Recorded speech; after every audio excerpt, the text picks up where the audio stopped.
Assalamualaikum warahmatullahi wabarakatuh. Kami dari kelompok A5 akan mempresentasikan jurnal yang berjudul Physiological Responses of Paner-Buty Withania Coagulandonal to NaCl Stress Under Tissue Control Condition. Next slide, please. Berikut merupakan anggota kelompok dari A5. Selanjutnya. Berikut merupakan materi yang akan kami bawakan. Selanjutnya. Saya Vivi Maratun Saliha akan membahas mengenai pendahuluan. Selanjutnya. Latar belakang dari penelitian ini yaitu tanaman Paner-Buty atau Withania coagulandonal merupakan tanaman yang berasal dari wilayah Mediterania di Afrika Utara dan tersebar luas ke Pakistan, India, Sri Lanka, Afrika Selatan, Irak, Iran, Suriah, hingga Turki, dan memiliki prospek dalam neurodegenerasi dan perbaikan sinapsis. Secara ilmiah, tanaman menghadapi cekaman biotik dan abiotik seperti suhu yang rendah, kekeringan, dan salinitas tinggi. Cekaman salinitas menyebabkan berkurangnya hasil tanaman utama hingga 50% dan mengubah aktivitas enzim antioksidan, fotosintesis, fotorespirasi, dan sintesis asam amino, protein, serta karbohidrat.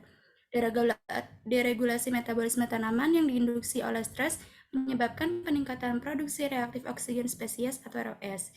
Sebagai upaya untuk menghindari kerusakan sel akibat pembentukan ROS, tumbuhan menghasilkan sejumlah enzim antioksidan seperti katalase, superoksida dismutase, dan peroksidase untuk mendetoksifikasi ROS. Selain itu, tanaman yang mengalami cekaman salinitas mengakumulasi zat larut kompatibel seperti prolin bebas sebagai buffer osmotik untuk menurunkan potensi osmotik seluler guna mempertahankan penyerapan air dari larutan garam dan mengembalikan homeostasis ion intraseluler serta mengais ROS. Respon tanaman Paner-Buty terhadap kondisi stres garam belum diketahui, akan tetapi kultur in vitro dapat digunakan untuk mengetahui respon tanaman Paner-Buty terhadap kondisi stres garam. Berikut merupakan gambar dari tanaman Paner-Buty. Selanjutnya. Berikutnya yakni tujuan dari penelitian ini adalah untuk menilai respon fisiologis seperti aktivitas enzim antioksidan, RWC, kandungan ionik, dan fluoresensi klorofil Paner-Buty terhadap cekaman salinitas yang berbeda. Selanjutnya.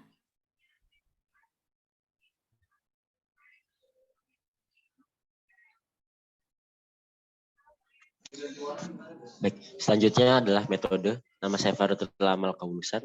Saya akan menjelaskan terkait metode dalam penelitian jurnal ini. Untuk yang pertama, itu ada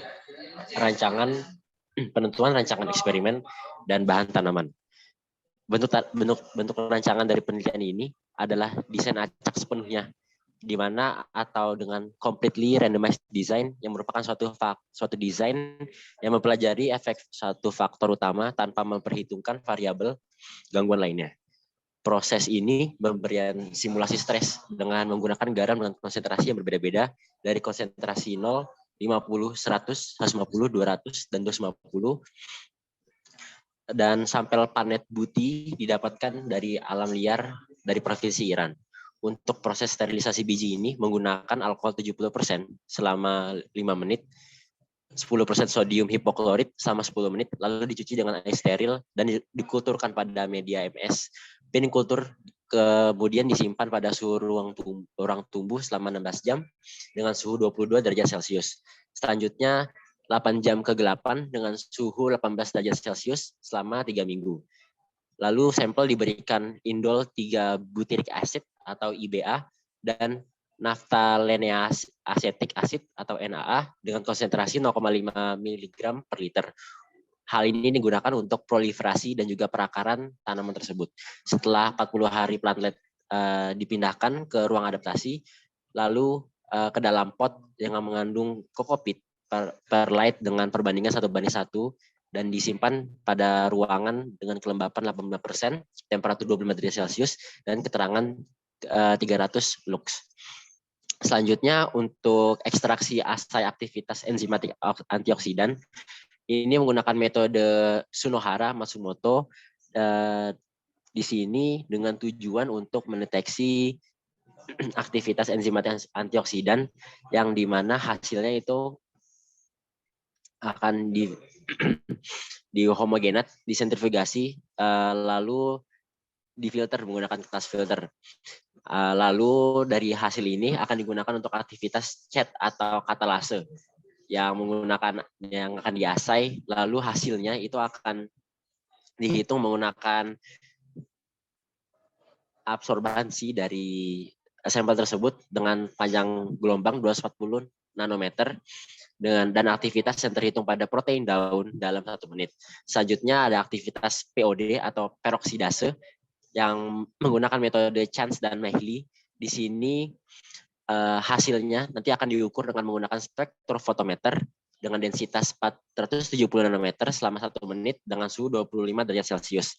Selanjutnya ada aktivitas ascorbat peroksidase yang diukur dengan metode Sunohara dan Matsumoto, yang hasil juga akan diukur menggunakan panjang gelombangnya dan melihat laju dekomposisi dari ASA atau asam ascorbat peroksidase pada 290 nanometer.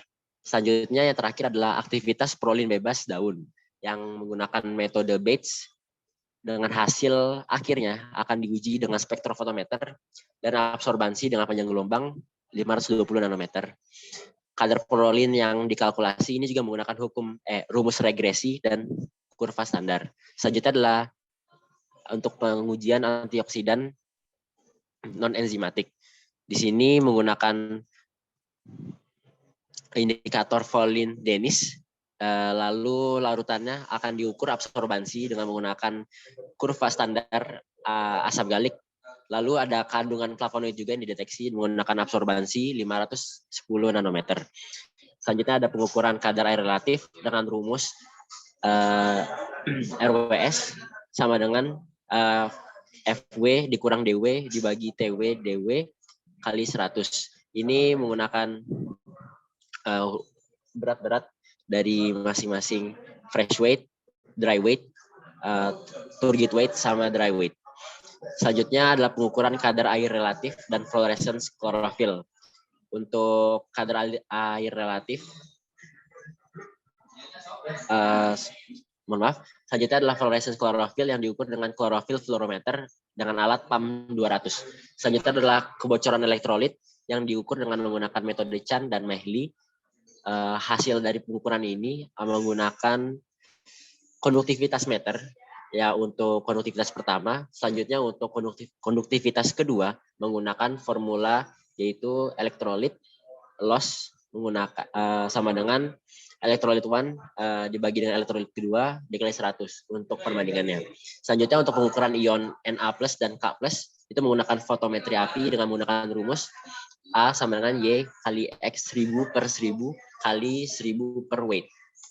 Selanjutnya terakhir adalah analisis statistik, di mana data dari yang didapatkan penelitian ini disajikan dengan bentuk rata-rata, standar deviasi, lalu rata-rata ini dibandingkan dengan ANOVA, lalu dengan least significance difference atau LSD, yang di mana akan signifikan jika lebih dari P 0,05.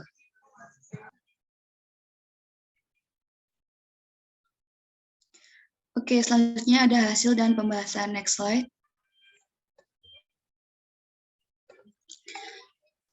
Baik, saya Angel Ventura akan menjelaskan tentang melanjutkan presentasi. Selanjutnya ada efek salinitas pada aktivitas antioksidan enzimatik. Pada umumnya, salinitas merupakan tingkat keasinan atau kadar suatu garam yang terlalu dalam air. Salinitas sendiri ternyata dapat meningkatkan aktivitas CAT, POD, dan APX dalam 230 milimolar NaCl yang dapat dilihat pada tabel 1 dan berkesinambungan dengan tabel 2, di mana hal tersebut dipengaruhi oleh salinitas yang merupakan faktor lingkungan utama yang mencegah tanaman tumbuh secara genetika. Oleh karena itu, salinitas pada tanaman dapat menginduksi keterbatasan pertumbuhan. Pada setelah salinitas, NaCl menyebabkan meningkatnya aktivitas enzim antioksidan, diantaranya yaitu dapat dilihat pada tabel 2. Sistem detoksifikasi ternyata dapat melawan oksigen reaktif dan dapat melindungi sel dari kerusakan oksidatif, di mana langkah-langkah dari sistem detoksifikasi ini yaitu superoksida dismutase atau SOD yang terlokasi pada kloroplas, mitokondria, peroksisom, dan sitosol. Kemudian SOD ini mengkatalis oksigen menjadi 2 molekul air sehingga dapat meregenerasi asam askorbat. Dengan demikian didapatkan hasil bahwa enzim CAT dan APX merupakan enzim antioksidan yang paling aktif untuk melindungi sel. Next slide. Kemudian ada efek salinitas pada prolin. Prolin merupakan suatu senyawa biokimia atau metabolik osmotik yang memiliki sintesis dan akumulasi pada jaringan tanaman yang pada umumnya aktif pada tanaman stres kekeringan. Stres pada tanaman sangat memicu dalam peningkatan prolin. Peningkatan akumulasi prolin sendiri dapat dilihat pada tabel 2, di mana akumulasi prolin ini sangat membutuhkan NaCl. Pada tabel 2 terdapat akumulasi prolin selama stres kekeringan dengan menggunakan beberapa zat terlarut. Peran prolin sendiri yaitu sebagai osmolit yang dapat menyeimbangkan cekaman air. Prolin bertindak sebagai osmoprotektan, di mana prolin ini akan terakumulasi dalam konsentrasi tinggi tanpa mengganggu intraseluler, sehingga dapat mempertahankan aktivitas enzim. Prolin juga telah terbukti melindungi tanaman terhadap oksigen tunggal dan kerusakan akibat radikal bebas. Hal tersebut diakibatkan karena aktifnya sebagai single oksigen dan OH- radikal. Prolin juga mampu menstabilkan protein, DNA, dan membran, di mana akumulasi residu protein dalam DNA memberikan perlindungan tambahan terhadap stres oksidatif pada tanaman. Selain itu, prolin juga dapat mengatur pH sitosol, rasio NAD atau NADH, sehingga dapat menyimpan energi yang cepat untuk diberikan pada tanaman yang telah baru saja terbebas dari stres kekeringan. Next slide.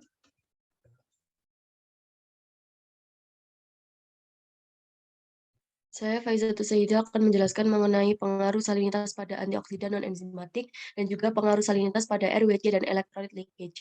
Jadi untuk pengaruh salinitas pada antioksidan non-enzimatik. Antioksidan non-enzimatik seperti fenol dan flavonoid memberikan pengaruh terhadap cekaman salinitas, yang mana pengaruh ini ditunjukkan dari adanya peningkatan signifikan pada kadar fenol maupun flavonoid. Molekul non-enzimatik pada tanaman berperan cukup penting. Salah satunya adalah menangkal stres oksidatif. Contoh molekul non-enzimatik pada tanaman antara lain asam askorbat, karotenoid, senyawa fenolik, serta flavonoid yang memiliki fungsi biologis sebagai penghambat oksidasi lipid. Kandungan flavonoid dan fenol dalam plantlet mengalami peningkatan akibat dari stres NaCl. Hal ini terjadi karena flavonoid sering diinduksi oleh cekaman abiotik dan memiliki peran dalam perlindungan tanaman. Selain itu, flavonoid juga dapat berperan sebagai inhibitor kuat enzim lipoksigenase. Senyawa flavonoid terakumulasi dalam jaringan tanaman untuk membantu melindungi dari kerusakan dan membantu penghambatan peroksidasi lipid pada tanaman yang mengalami stres. Tidak hanya itu, kandungan senyawa fenolik pada tanaman berperan sebagai komponen struktural dinding sel, berpartisipasi dalam regulasi proses pertumbuhan dan perkembangan, serta mekanisme pertahanan dari cekaman biotik maupun abiotik. Next slide, please. Kemudian untuk pengaruh salinitas pada RWC atau relative water content dan electrolyte leakage.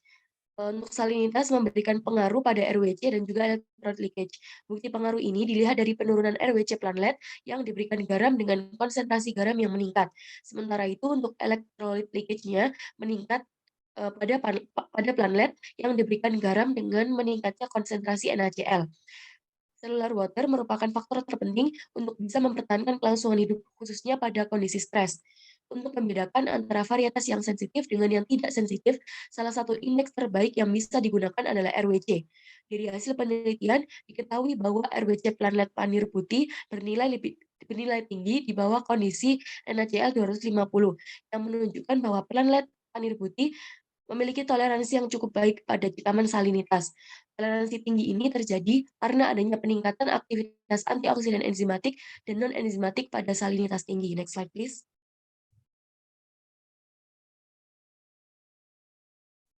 Baik, saya Fitra Dion Tantra akan menjelaskan tentang efek salinitas pada kandungan ionik.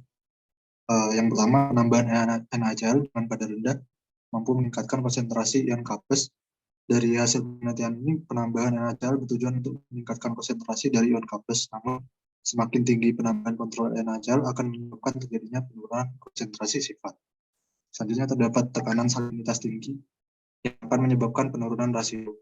Hal tersebut disebabkan oleh tingkatan salinitas yang tinggi akan menyebabkan penurunan rasio apabila dibandingkan dengan perlakuan kontrol yang diberikan.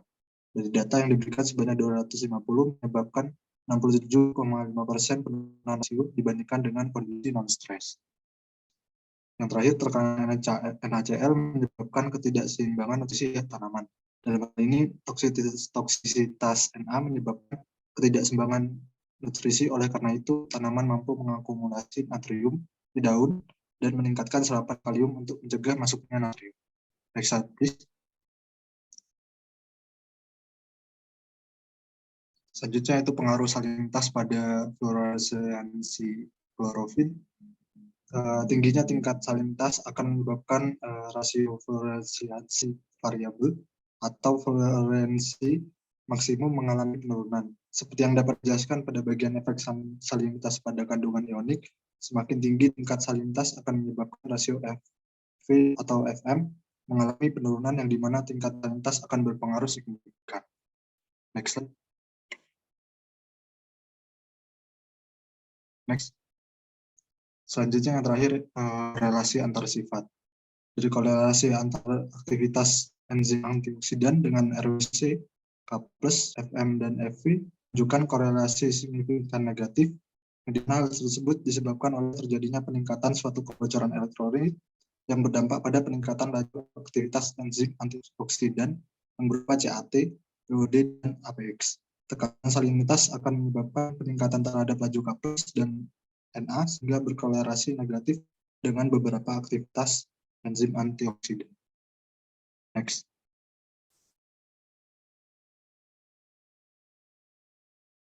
Baik, saya Vivi Meratansolya akan melanjutkan presentasi.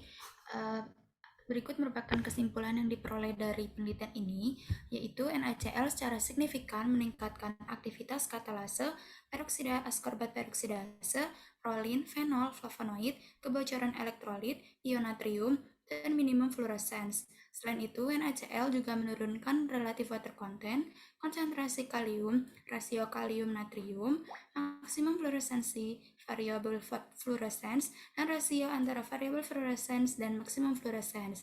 Hasil penelitian menunjukkan bahwa planet Panerbuti memiliki toleransi yang tinggi terhadap cekaman NaCl karena meningkatnya aktivitas antioksidan enzimatis dan non-enzimatis pada salinitas tinggi. Selanjutnya, berikut merupakan daftar pustaka yang kami gunakan untuk menyusun presentasi ini. Selanjutnya,